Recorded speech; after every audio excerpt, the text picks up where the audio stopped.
இயேசுவின் இரத்தம் நமக்கு பாதுகாப்பு. நம் ஆண்டவராகிய இயேசு கிறிஸ்துவின் தந்தையும் கடவுளுமானவர் போற்றி. அவர் விண்ணகம் சார்ந்த ஆவிக்குரிய ஆசி அனைத்தையும் கிறிஸ்து வழியாக நம்மீது பொழிந்துள்ளார். நாம் தூயோராகவும் மாசற்றோராகவும் தம் திருமுன் விளங்கும்படி உலகம் தோன்றுவதற்கு முன்பே கடவுள் நம்மை கிறிஸ்து வழியாக தேர்ந்தெடுத்தார். அவர் நம்மை இயேசு கிறிஸ்துவின் மூலம் தமக்குச் சொந்தமான பிள்ளைகளாக்கிக் கொள்ள அன்பினால் முன்குறித்து வைத்தார். இதுவே அவரது விருப்பம், இதுவே அவரது திருவுளம்.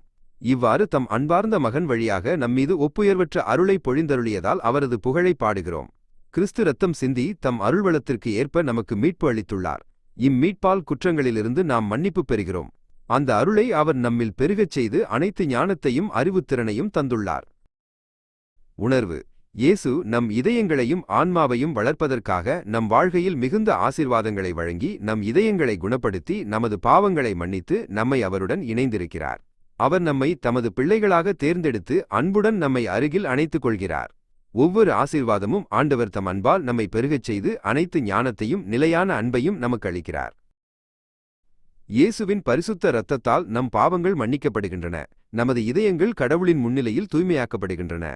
அவர் எப்போதும் நமது செயல்களை கண்ணோக்கிறார். நாம் எப்போதும் கடவுளுடன் இணைந்து இருந்தால் பாவம் செய்யாமல் வாழும்போது கடவுள் மகிழ்ச்சியோடு இருக்கிறார்.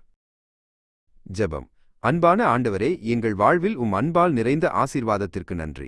இயேசுவின் பரிசுத்த இரத்தத்தால் எங்கள் இதயங்கள் குணமடைந்து பாவங்கள் மன்னிக்கப்பட்டதற்கு நன்றி. நாங்கள் பிள்ளைகளாக தேர்ந்தெடுத்து அன்புடன் பாதுகாப்பதற்கு நன்றி. நாங்கள் எப்போதும் உங்கள் முன்னிலையில் இருந்து வழிகளை பின்பற்ற உதவும்.